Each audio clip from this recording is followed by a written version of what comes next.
Assalamualaikum warahmatullahi wabarakatuh. Waalaikumsalam warahmatullahi wabarakatuh. Selamat malam Bapak Ibu semua yang sudah hadir pada ruangan diseminasi malam ini. Alhamdulillahirabbil alamin wassalatu wassalamu asrofil anbiya'i wal mursalin wa ala alihi washabihi rasulillahi ajmain. Baiklah Bapak Ibu yang sudah hadir pada acara diseminasi menyebarkan budaya positif di sekolah bersama Bu Titis Desnila SPD, calon guru penggerak angkatan 11 SMP Negeri 12 Kota Sungai Penuh. Terima kasih Bapak Ibu sudah hadir di ruangan diseminasi ini. Untuk tidak memperpanjang waktu Bapak Ibu semua, marilah bersama-sama kita mendengarkan pemaparan dari budaya positif di sekolah yang akan disampaikan langsung oleh pemateri kita yaitu Bu Titis Desnila SPD. Kepada Bu Titis, ruangan diseminasi kami serahkan. Baik Bu Yen, mungkin ada baiknya kita doa dulu dah Bu Yen. Minta tolong Buya Ari. Siap.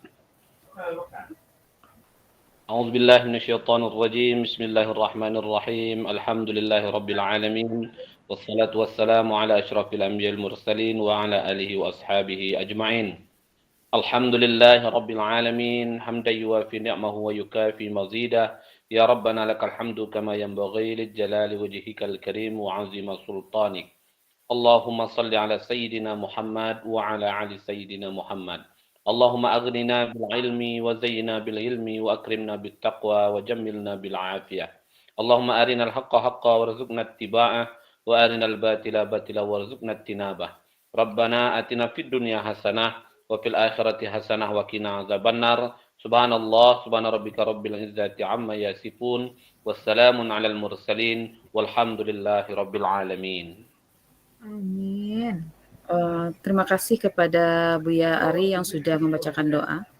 Acara selanjutnya yaitu kita mendengarkan bersama-sama pemaparan budaya positif di sekolah yang akan disampaikan langsung oleh Bu Titis Desnila SPD, calon guru penggerak angkatan 11. Kepada Bu Titis, ruang diseminasi kami serahkan.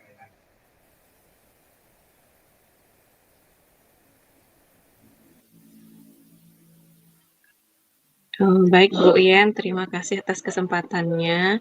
Assalamualaikum warahmatullahi wabarakatuh. Waalaikumsalam warahmatullahi wabarakatuh. Sebelumnya saya ucapkan terima kasih kepada Bapak Ibu semuanya yang telah meluangkan waktu untuk bergabung di room kita pada malam ini. Saya juga minta maaf karena telah merepotkan Bapak Ibu semuanya mengingat keadaan. Rencananya tadi juga tidak itu tugasnya diunggah, nggak apa-apa, nggak terlambat. Cuman alhamdulillah dipermudah oleh Ibu Fasil kita memperbolehkan untuk daring juga. Nah, Bapak Ibu, ini laptopnya lagi hang juga.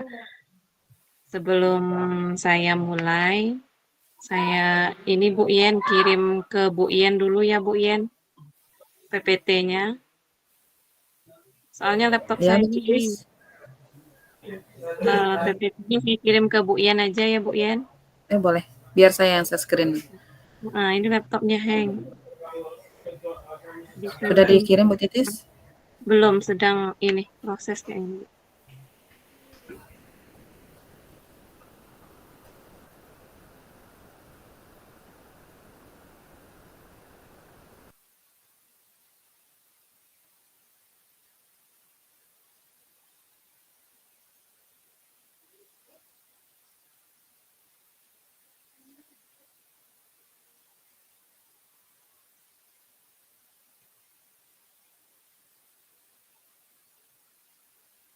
Mohon tunggu sebentar ya Bapak Ibu, sedang proses mengirim.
Sudah terkirim, Bu Yen?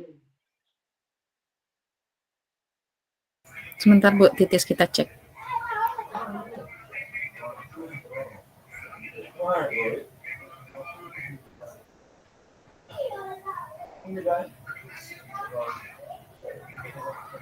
Belum Bu Titis. Kirimnya ke WA pribadi ya? Belum masuk.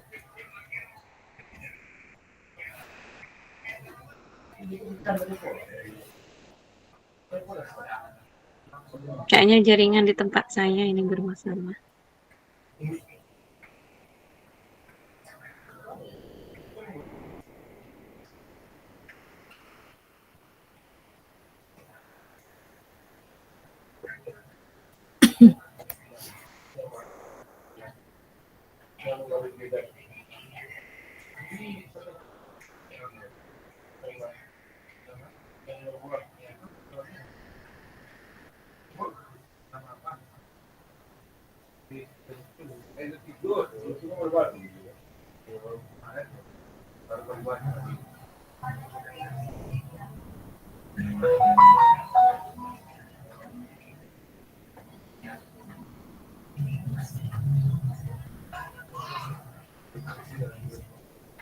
Udah Bu Yen? masuk Bu Titis ya? Tunggu sebentar, saya save dulu.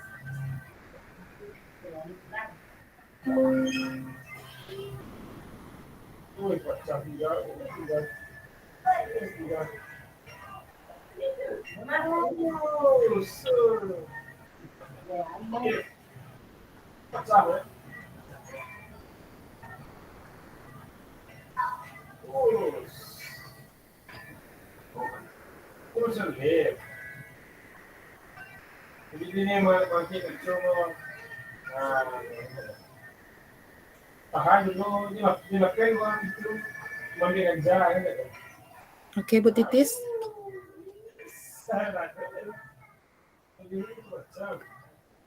Izin Bapak Ibu, saya share screen dulu.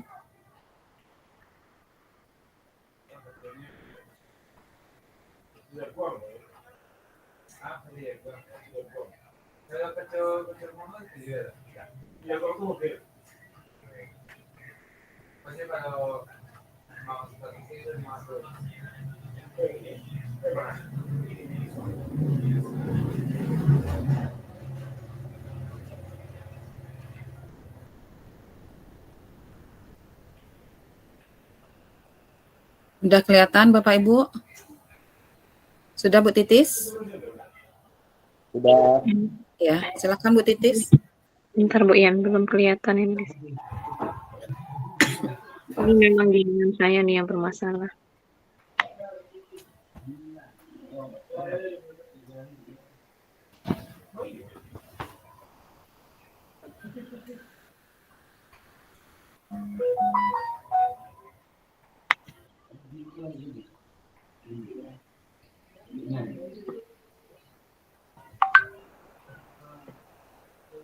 Kita lanjut aja lah ya Bu ya.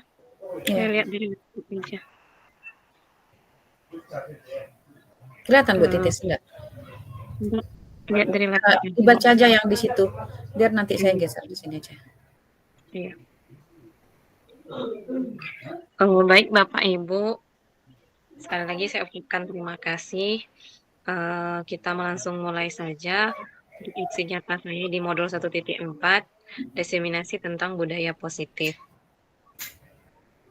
Salam dan bahagia Bapak Ibu guru penggerak. Adapun latar belakang, yaitu menurut Ki Hajar Dewantara, tujuan pendidikan adalah untuk menuntun segala kodrat yang ada pada anak.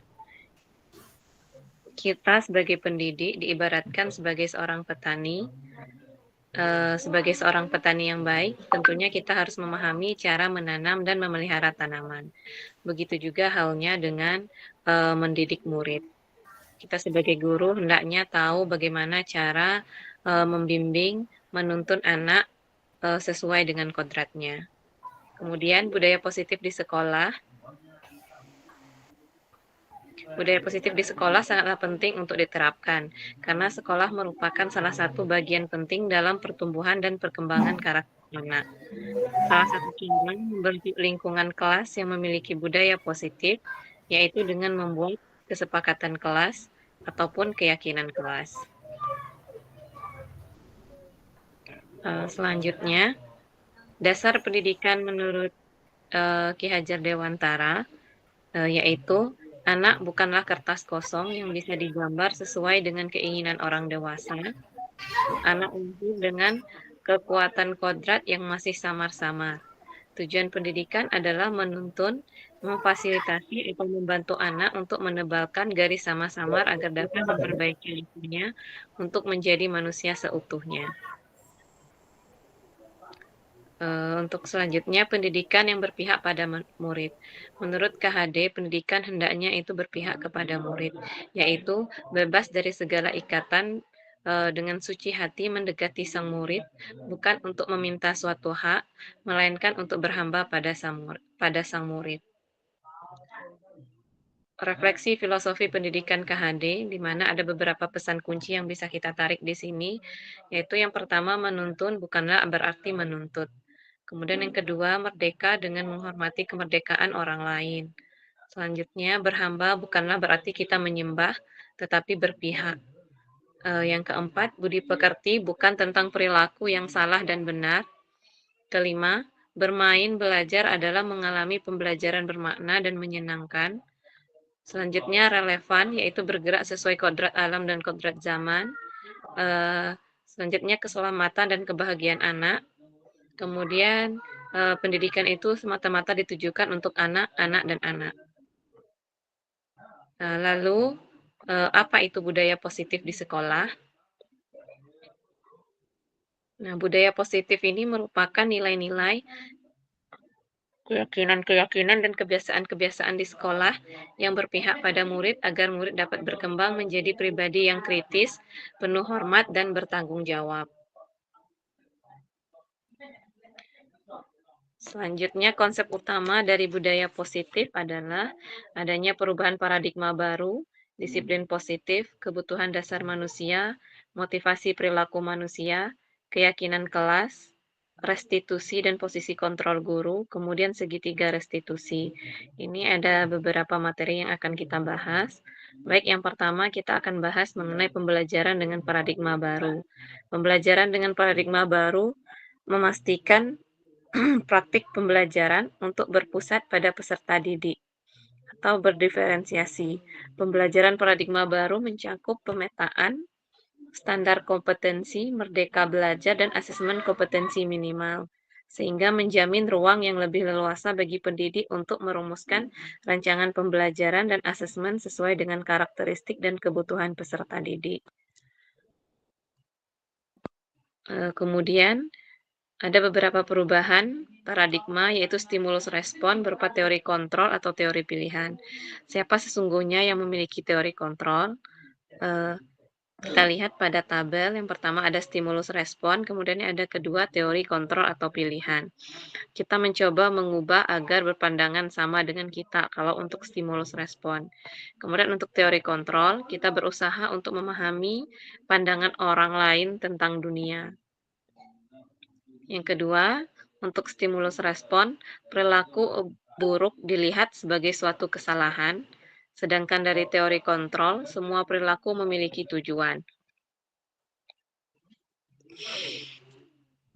Yang ketiga, stimulus respon, yaitu orang lain bisa mengontrol saya, namun pada teori kontrol hanya Anda yang bisa mengontrol diri Anda sendiri. Selanjutnya, stimulus respon. Pada stimulus respon yaitu adanya pemaksaan pada saat bujukan gagal, namun pada teori kontrol itu adalah kolaborasi dan konsensus untuk menciptakan pilihan-pilihan baru.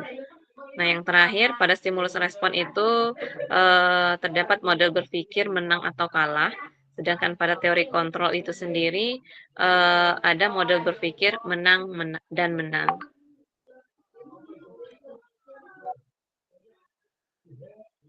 Selanjutnya, paradigma tersebut berubah dari paradigma stimulus respon kepada pendekatan teori kontrol.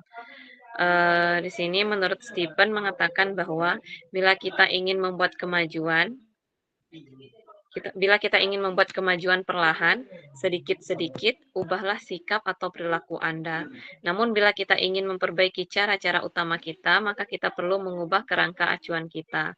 Ubahlah bagaimana Anda melihat dunia, bagaimana Anda berpikir tentang manusia, ubahlah paradigma Anda, skema pemahaman dan penjelasan aspek-aspek tertentu tentang realitas. Baik, kita masuk ke materi yang kedua, yaitu disiplin positif.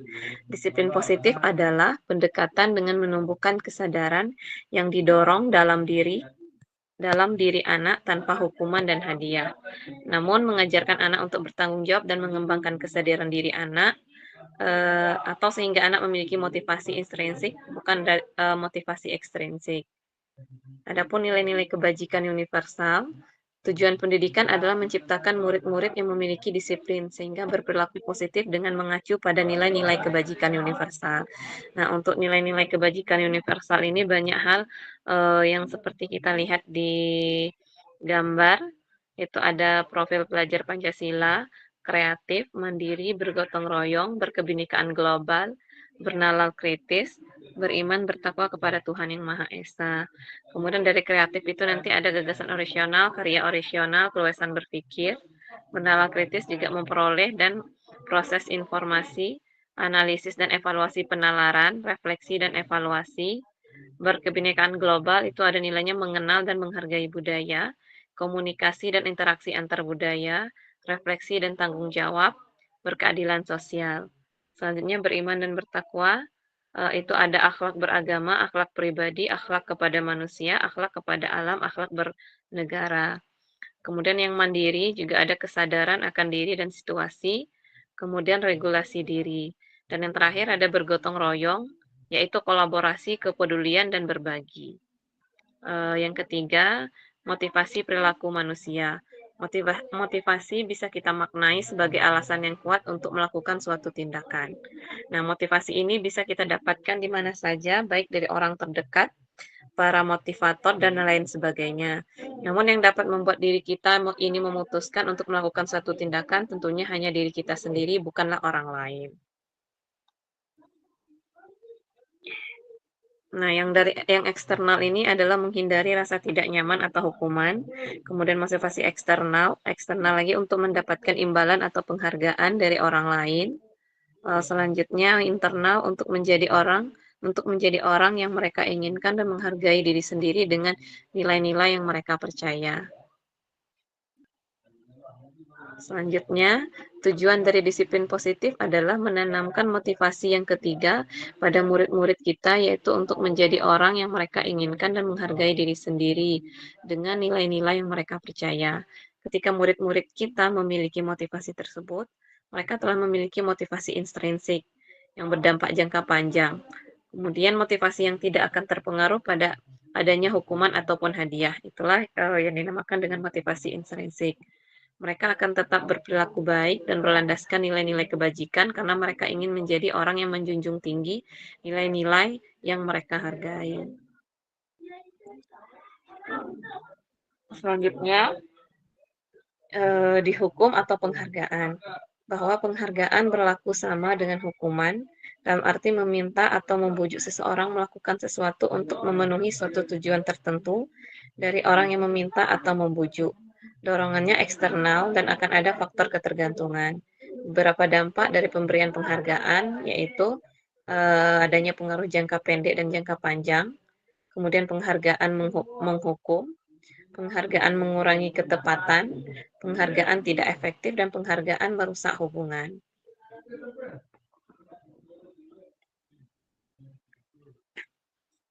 Selanjutnya, konsep disiplin dengan identitas gagal atau sukses.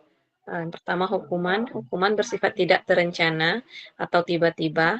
Anak atau murid tidak tahu apa yang akan terjadi dan tidak dilibatkan. Hukuman bersifat satu arah dari pihak guru yang memberikan dan murid hanya menerima suatu hukuman tanpa melalui suatu kesepakatan atau pengarahan dari pihak guru, baik sebelum atau sesudahnya. Hukuman yang diberikan bisa berupa fisik maupun psikis.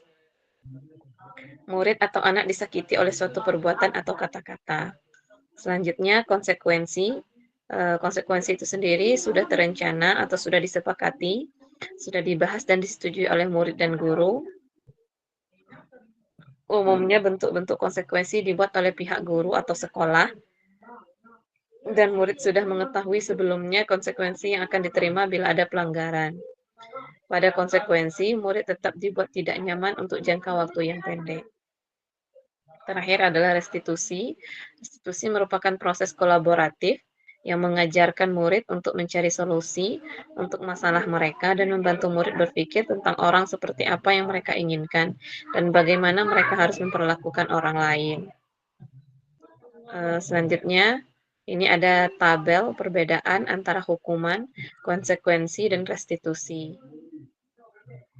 Nah, untuk identitas gagal itu ada hukuman, kemudian identitas sukses itu ada disiplin, konsekuensi, dan restitusi. Nah, untuk hukuman itu sesuatu yang menyakitkan harus terjadi. Sedangkan konsekuensi sesuatu harus terjadi. Kemudian restitusi merupakan pilihan. Selanjutnya perbedaan yang kedua antara hukuman, konsekuensi, dan restitusi, yaitu kalau hukuman tidak nyaman untuk murid atau anak dalam jangka waktu yang panjang. Kemudian kalau konsekuensi tidak nyaman untuk anak juga dalam waktu yang pendek.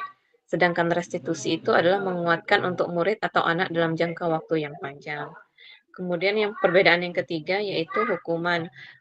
Korban mendapat keadilan, sedangkan konsekuensi korban bisa diabaikan, sedangkan pada restitusi yaitu korban mendapatkan ganti. Selanjutnya hukuman, murid atau anak akan tersakiti, sedangkan pada konsekuensi murid atau anak dibuat tidak nyaman, dan terakhir pada restitusi murid atau anak mendapatkan penguatan. Perbedaan yang kelima, hukuman yaitu perilaku pasif atau pasif agresif meningkat, sedangkan pada konsekuensi yaitu penguatan hanya bertahan dalam jangka waktu yang pendek, namun pada restitusi yaitu masalah dapat terpecahkan. Perbedaan yang terakhir yaitu pada hukuman sistem tidak akan berjalan bila murid tidak takut, sedangkan pada konsekuensi memerlukan monitoring dan supervisi terus-menerus dari guru. Namun pada restitusi itu sendiri, murid belajar untuk bertanggung jawab atas perilakunya. Materi selanjutnya yaitu mengenai kebutuhan dasar manusia. Seluruh tindakan manusia memiliki tujuan tertentu. Semua yang kita lakukan adalah usaha terbaik kita untuk mendapatkan apa yang kita inginkan. Ketika kita mendapatkan apa yang kita inginkan, sebetulnya saat itu kita sedang memenuhi satu atau lebih dari satu kebutuhan dasar kita sendiri. Nah, adapun kebutuhan dasar manusia itu sendiri, yaitu kebutuhan untuk bertahan hidup, kebutuhan penguasaan, kasih sayang dan rasa diterima, kemudian kebutuhan kebebasan dan kesenangan.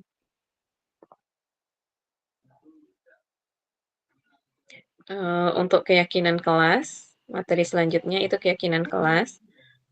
Mengapa keyakinan kelas? Karena keyakinan kelas merupakan nilai-nilai kebajikan, prinsip-prinsip universal yang disepakati bersama secara universal, lepas dari latar belakang suku, negara, bahasa, maupun agama. Nah, keyakinan akan lebih memotivasi seseorang dari dalam atau memotivasi secara intrinsik. Seseorang akan lebih tergerak dan bersemangat untuk menjalankan keyakinannya daripada hanya sekedar mengikuti serangkaian peraturan. Adapun prosedur pembuatan keyakinan kelas, pertama mempersilahkan semua warga kelas untuk bercurah pendapat tentang peraturan yang perlu disepakati di kelas, mencatat semua masukan-masukan para murid di papan tulis atau kertas ukuran poster, di mana semua anggota kelas bisa melihat hasil curah pendapat. Kemudian susunlah keyakinan kelas sesuai dengan prosedur pembentukan keyakinan kelas. Gantilah kalimat-kalimat dalam bentuk negatif menjadi positif. Contoh kalimat negatifnya adalah jangan berlari di kelas atau koridor, nanti akan diganti menjadi kalimat positifnya berjalanlah di kelas atau di koridor. Kemudian yang keempat, tinjau kembali daftar curah pendapat yang sudah dicatat. Anda mungkin akan mendapati bahwa pernyataan yang ditulis di sana masih banyak yang berupa peraturan-peraturan. Selanjutnya, ajak murid untuk menemukan nilai kebajikan atau keyakinan yang dituju dari peraturan tersebut. Kemudian, tinjau ulang keyakinan sekolah atau kelas secara bersama-sama, sebaiknya berkisar antara 3 sampai 7 prinsip atau keyakinan kelas. Bila mana terlalu banyak, maka warga kelas akan sulit mengingat dan akibatnya sulit untuk dijalankan. Terakhir, keyakinan sekolah atau kelas selanjutnya bisa diletakkan di dinding kelas, di tempat yang mudah dilihat semua warga kelas. Untuk materi selanjutnya, 5 posisi kontrol. Nah, kita sudah mengenal ada 5 posisi kontrol guru, yaitu yang pertama sebagai penghukum, yang kedua sebagai pembuat merasa bersalah, yang ketiga sebagai teman, yang keempat sebagai pemantau, dan yang kelima adalah sebagai manajer. Baiklah, kita akan lihat bagaimana kelima posisi tersebut. Berdasarkan tabel di sini dapat kita lihat bahwa pada posisi penghukum, guru berbuat menghardik, menunjuk-nunjuk, menyakiti, atau menyindir. Kemudian kalau pada posisi pembuat orang merasa bersalah, guru itu berceramah dan mengatakan seharusnya, kemudian ibu kecewa. Untuk posisi teman, membuat alasan-alasan untuk muridnya. Kemudian untuk posisi pemantau, menghitung dan mengukur. Sedangkan pada posisi manajer, yaitu guru mengajukan pertanyaan-pertanyaan. Kemudian untuk guru berkata pada penghukum, yaitu kalau kamu tidak melakukannya, awas ya, rasakan. Kemudian untuk membuat orang merasa bersalah, kamu seharusnya sudah tahu ibu lelah sekali mengatakannya, ibu stres. Itu untuk posisi pembuat orang merasa bersalah. Kemudian untuk posisi sebagai teman, ayolah lakukan demi ibu. Masa kamu tidak mau? Ingat tidak ibu pernah bantu. Itu untuk posisi sebagai teman. Kemudian sebagai pemantau, itu guru hanya berkata apa peraturannya. Sedangkan pada posisi sebagai manajer, yaitu apa yang kita yakini, apa yang bisa kau kerjakan untuk memperbaiki masalah ini.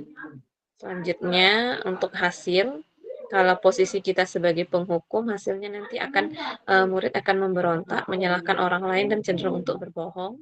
Kemudian untuk membuat orang merasa bersalah, yaitu hasilnya nanti menyembunyikan, menyangkal dan juga berbohong.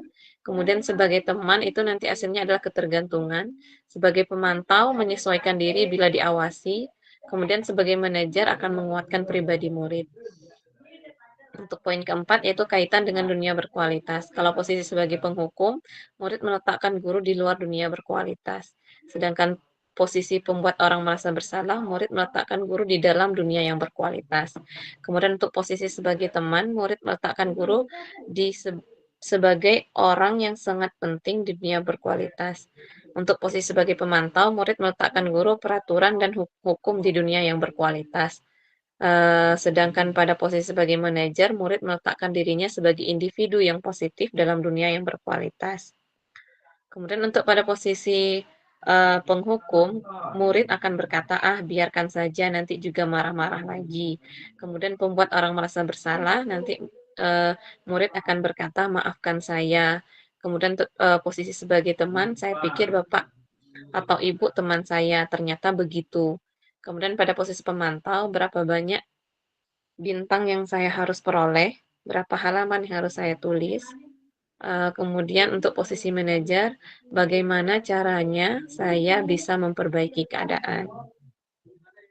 Untuk poin yang terakhir, yaitu dampak pada murid. Kalau posisi sebagai penghukum, dampaknya kepada murid adalah akan mengulangi kesalahannya.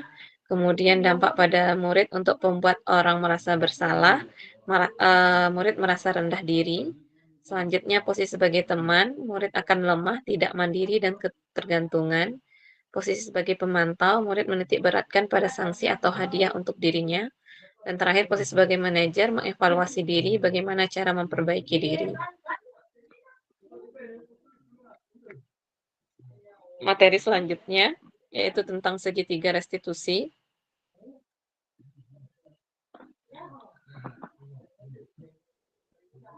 Restitusi adalah proses menciptakan kondisi bagi murid untuk memperbaiki kesalahan mereka, sehingga mereka bisa kembali pada kelompok mereka dengan karakter yang lebih kuat. Restitusi membantu murid menjadi lebih memiliki tujuan, disiplin positif, dan memulihkan dirinya setelah berbuat salah. Melalui pendekatan restitusi, ketika murid berbuat salah, guru akan menanggapi dengan mengajak murid berefleksi tentang apa yang dapat mereka lakukan untuk memperbaiki kesalahan mereka sehingga mereka menjadi pribadi yang lebih baik dan menghargai dirinya. Adapun ciri-ciri dari restitusi itu sendiri, yang pertama yaitu bukan untuk menebus kesalahan, namun untuk belajar dari kesalahan. Kedua, memperbaiki hubungan. Ketiga, tawaran bukan paksaan. Keempat, restitusi menuntun untuk melihat ke dalam diri. Yang kelima, restitusi mencari kebutuhan dasar yang mendasari tindakan. Keenam, restitusi diri adalah cara yang paling baik. Yang ketujuh, restitusi fokus pada karakter bukan tindakan. 8, restitusi fokus pada solusi. Yang kesembilan, restitusi mengembangkan murid yang berbuat salah pada kelompoknya. Nah, untuk langkah-langkah restitusi, tadi yang pertama adalah menstabilkan identitas. Berdasarkan prinsip berbuat, kesalahan adalah bagian dari proses pembelajaran.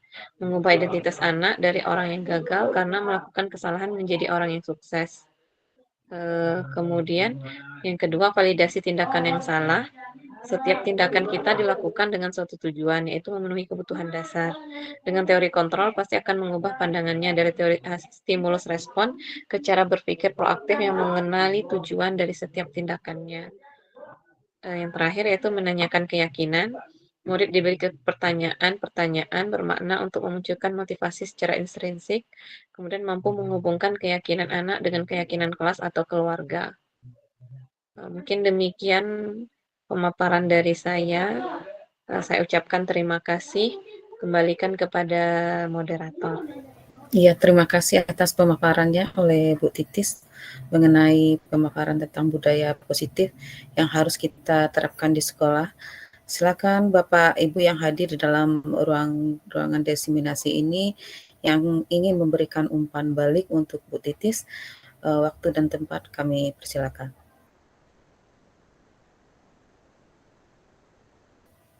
Silakan Pak Ari Zumardin yang sudah raise hand. Ya, terima kasih atas kesempatannya. Dan terima kasih juga kepada Bu Titis yang sudah mempresentasikan ke hadapan kita bersama. Hal yang sangat luar biasa dari penjelasan yang sudah Bu Titis sampaikan tadi, sehingga membuat kita selaku guru itu dapat menyadari perilaku-perilaku yang telah kita lakukan selama ini. Termasuk saya sendiri selaku guru, saya rasa saya belum bisa menjadi seorang manajer terhadap kesalahan-kesalahan murid di kelas. Salah satunya yang disampaikan tadi bagaimana ada seorang penghukum, sekurang-kurangnya yang saya lakukan kepada siswa itu memberi rasa bersalah. Salah satunya ketika siswa melanggar, saya sampaikan nanti kalau kamu seperti ini nanti seakan-akan saya yang ditegur pula. Paling-paling sampai di sana. Jadi setelah mendengar yang disampaikan oleh Bu Titis tadi, membuat kita memahami bahwasanya posisi kontrol yang tepat terhadap siswa supaya melekat kepada siswa adalah posisi kontrol manajer.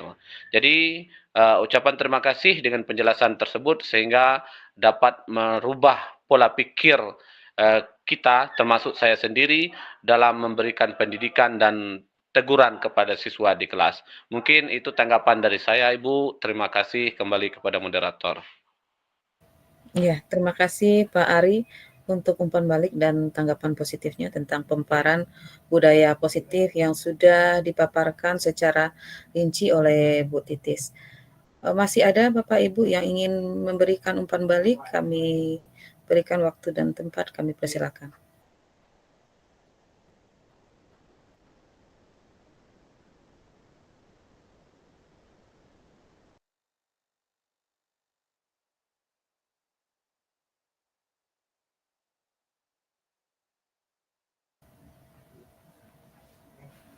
Sekali lagi Bapak Ibu, ada yang ingin memberikan umpan balik berupa tanggapan positif kepada Ibu Titis? Silakan raise hand.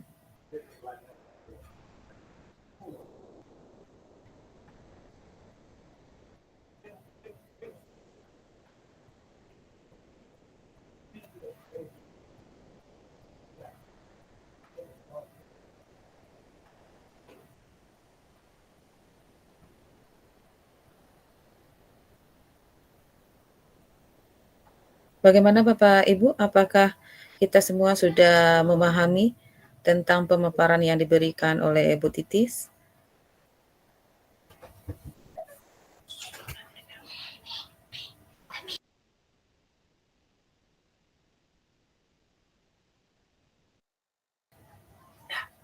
Sekali lagi silakan Bapak Ibu yang ingin bertanya atau memberikan tanggapan positif kami silakan. Iya, Bu Depi. Silakan Bu Depi.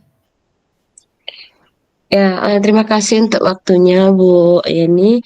Untuk Bu Titis, apa yang sudah dipaparkan tadi, mohon maaf sebelumnya saya tidak bisa buka ini karena lagi pengunggahan tugas juga gitu ya Bu. Dan saya ingin menanggapi yang disampaikan oleh Ibu Titis tadi.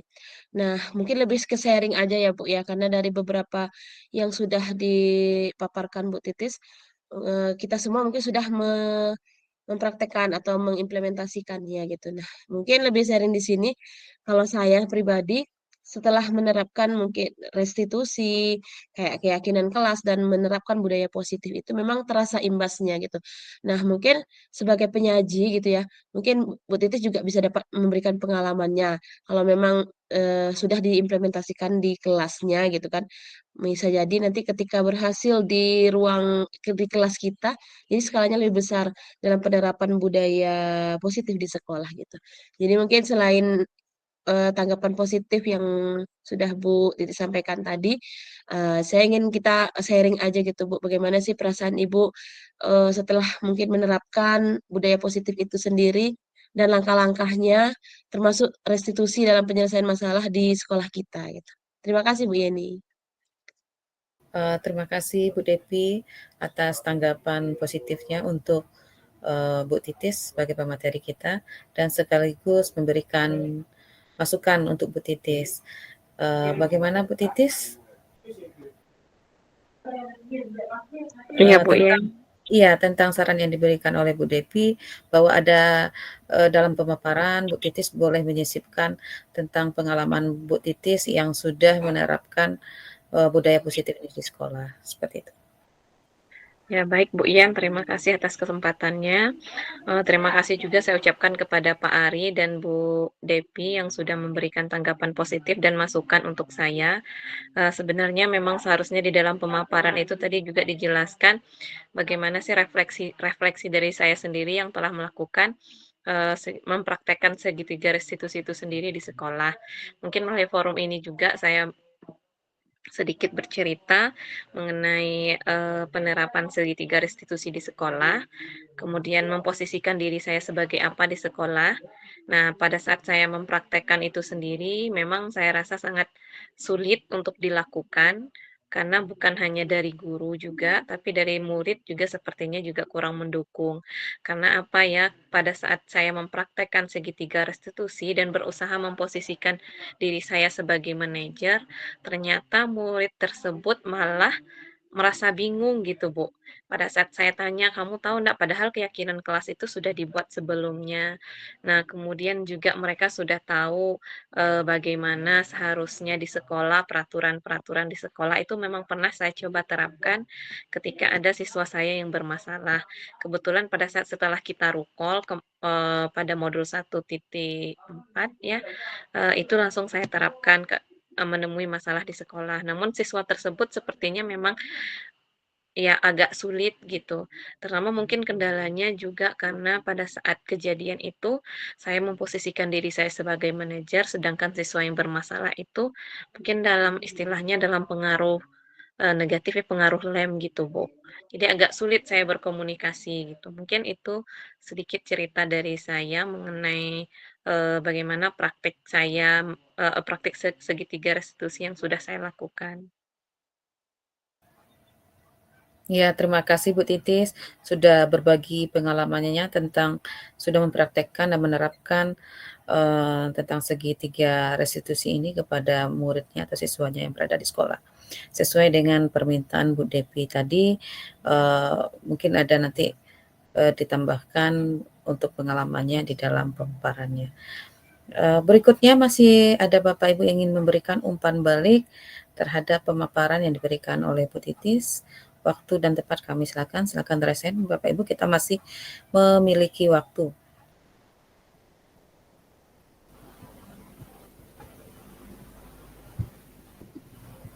Ya, silakan Bu Deska. Waktu dan tempat kami silakan. Terima kasih Bu Yeni, Bu Titis. Maaf, di sini kamera saya masih Bu belum Deska. ketemu dokternya, jadi masih bermasalah kameranya. Mungkin karena sekarang kita daring, jadi sebenarnya kita di sini bagusnya itu cukupnya sharing gitu, bagaimana implementasi budaya positif di sekolah kita. Sebenarnya banyak sekali masalah yang tidak sesuai dengan uh, materi, dengan teori yang kita dapatkan dengan praktek nyata di sekolah. Tapi mudah-mudahan dengan adanya materi ini, diseminasi ini, kita dapat mencari solusi dan menerapkan budaya positif dengan baik di sekolah kita. Untuk pemaparannya Bu Titis sudah bagus, apalagi dengan keadaan Bu Titis yang sekarang ini sudah sangat bagus sekali bisa Bu Titis tampilkan. Kemudian sebenarnya kita hanya perlu memotivasi diri sendiri saja. Bagaimana cara kita dapat mengimplementasikan kepada murid kita budaya positif ini. Jadi di sini saya hanya ingin menyampaikan itu saja Bu Yeni. Ya, terima kasih Bu Deska ya, untuk umpan baliknya, yaitu dengan kita sering-sering berbagi pengalaman dan juga tidak bosan-bosannya dalam menerapkan budaya positif di sekolah.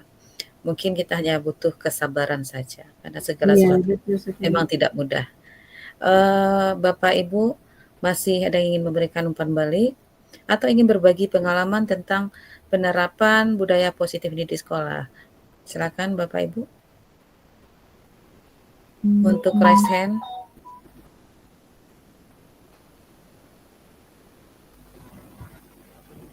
Atau ada yang ingin berbagi pengalamannya? Iya, Bu Deska lagi.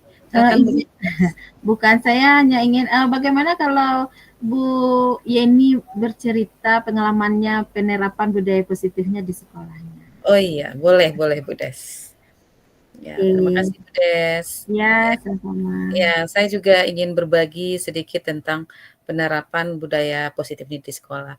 Banyak hal yang bisa kita terapkan tentang budaya positif ini di sekolah, tapi saya secara perlahan itu sudah mulai mencoba. Salah satunya mungkin untuk membuat keyakinan kelas sudah saya coba, dan itu untuk implementasinya kepada murid saya berdampak positif. Jadi pada awalnya mereka itu merasa sesuatu yang aneh yang harus dikerjakan setiap memulai pembelajaran. Saya selalu mengingatkan kembali tentang kesepakatan dan keyakinan kelas yang sudah dibuat. Nah, kemudian tentang segitiga restitusi. Nah, ini yang kesulitannya mungkin pengalaman kita bersama. Ketika siswa yang bermasalah kita terapkan tentang segitiga restitusi ini, ya, yang dimana peran kita sebagai manajer, yang saya berharap untuk berdampak kepada perubahan sikap siswa. Nah, ini yang masih belum terlihat progresnya secara langsung. Dan yang seperti tadi yang saya bilang Bu Deska, bahwa kita harus lebih bersabar, mungkin bertahap ya untuk penerapannya. Mungkin tergantung kondisi, situasi dan lingkungan sendiri dan terhadap murid-murid kita. Sesuai dengan kodratnya. Kodrat alamnya murid kita ini berasal dari mana? Apakah sampai dengan penyerapan segitiga restitusi ini? Tapi saya tetap yakin bahwa dengan menerapkan budaya positif di sekolah ini akan berdampak baik kepada murid saya. Selamat bergabung Bu Ike, sudah bergabung di ruang diseminasi. Silakan Bu Ike untuk memberikan umpan balik pemaparan budaya positif yang sudah dipaparkan oleh Bu Titis. Atau Bapak Ibu yang lain boleh memberikan umpan balik. Mengingat kita masih memiliki waktu Bapak Ibu. Silakan Bapak Ibu untuk berbagi pengalaman juga boleh tentang penerapan budaya positifnya di sekolah.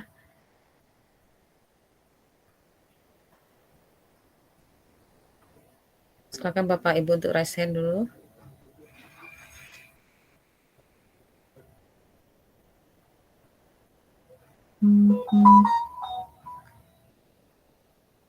Adakah? Ini kita minta pengalaman dari Pak Ari ini. Pak Ari, apakah masih ada di dalam ruangan? Oh, Bu Ike sinyalnya masih putus-putus. Baru hidup listrik. Ya, nggak apa-apa, Bu Ike. Bapak Ari, apakah masih di dalam ruangan? Ruangan desiminasi?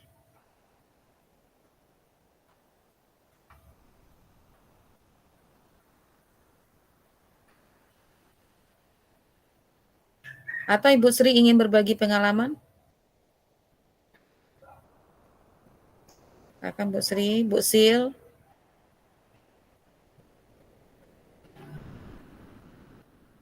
Berbagi pengalaman tentang penerapan budaya positif ini atau mana yang sudah diterapkan di sekolah. Iya, Bu Sri. Silakan Bu Sri, waktu dan tempat kami silakan. Ya, terima kasih Bu Yeni. Mohon izin saya off kamera ya Bu Yeni ya, Bu Titis. Iya, nggak apa-apa. Ya, saya berbagi pengalaman pada budaya positif di sekolah yang sudah saya lakukan sama dengan teman-teman yang lain tadi yang sudah berbagi pengalamannya, yaitu saya sudah melakukan menerapkan dan keyakinan kelas. Namun untuk saat ini itu masih ada siswa yang belum belum menjalankan keyakinan kelasnya. Jadi sebagai seorang guru, mungkin kita memang benar kata Bu Yeni, sabarnya harus luas kayaknya. Karena harus sering mengingatkan dan mengingatkan terus.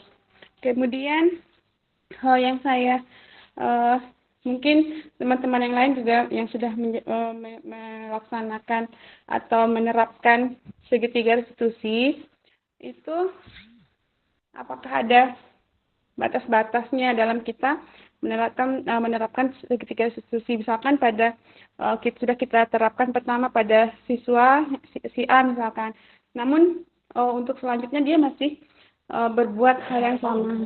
Apakah ada batas-batasnya atau bagaimana? Mungkin rekan-rekan bisa memberikan tanggapan atau berbagi pengalamannya. Terima kasih Bu Yeni. Terima kasih Bu Sri. Tadi Bu Sri mengatakan bahwa sudah menerapkan tentang budaya positif di sekolah secara perlahan juga. Juga ada kendala terhadap siswanya yang masih belum bisa memahami dengan baik tentang penerapan segitiga restitusi ya Bu Sri ya. Seperti itu Bu Sri? Iya Bu Yeni. Pertanyaannya? Iya.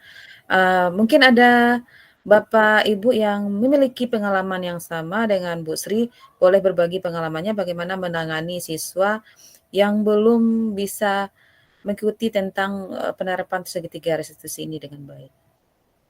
Silakan Bapak Ibu untuk raise hand.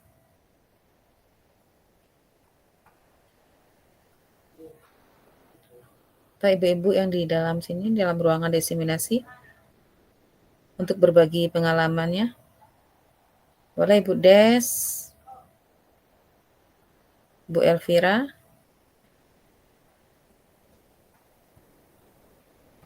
atau Bu Depi dan Bu Sil.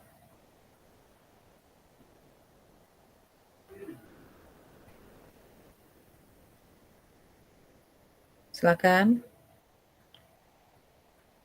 Ini mungkin masih terkendala sinyal nih Bu Sri.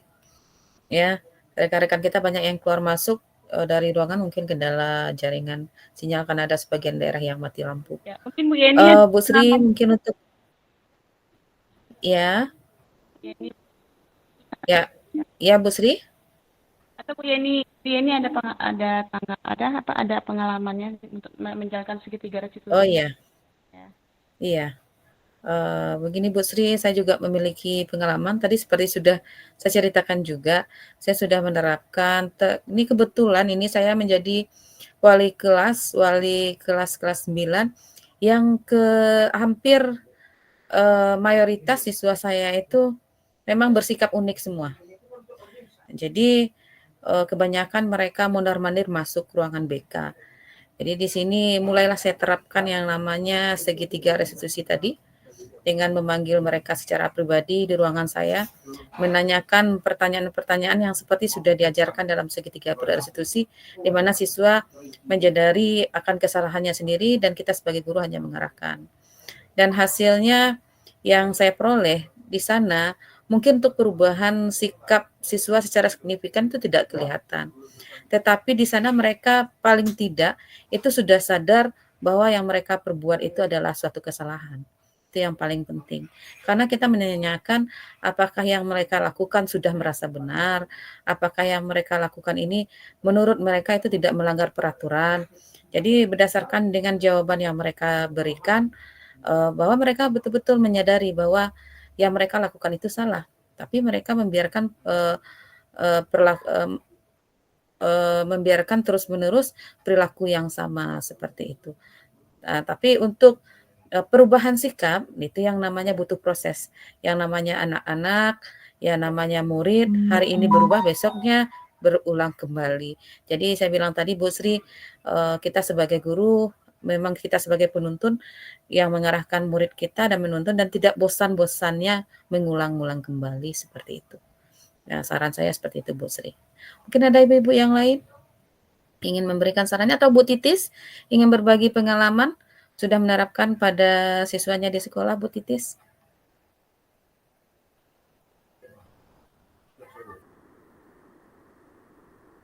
Baik Bu Yeng, terima kasih atas kesempatannya.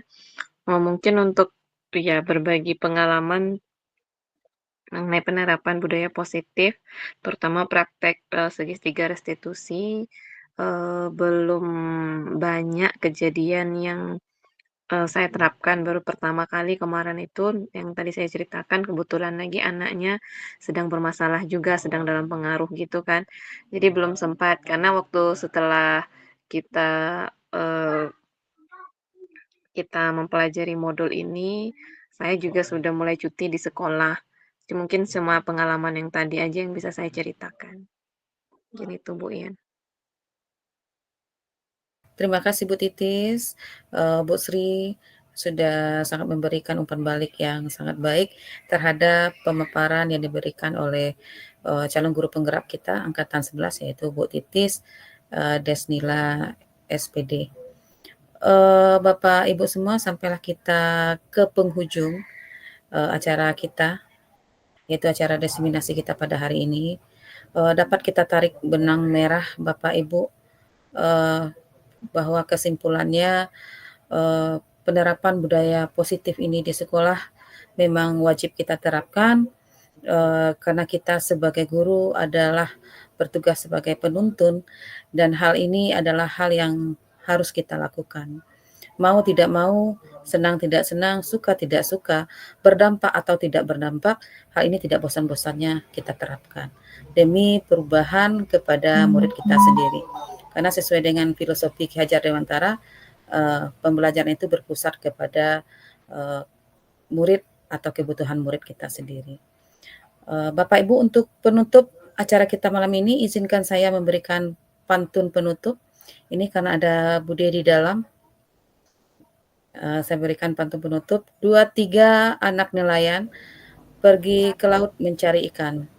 Salam hangat kami ucapkan setelah presentasi dilaksanakan. Cakep. Nah, terima kasih atas perhatian Bapak Ibu semua untuk acara pemaparan diseminasi budaya positif di sekolah yang diberikan oleh Bu Titis Desnila. Semoga bisa bermanfaat bagi kita semua dan bisa kita terapkan di sekolah masing-masing.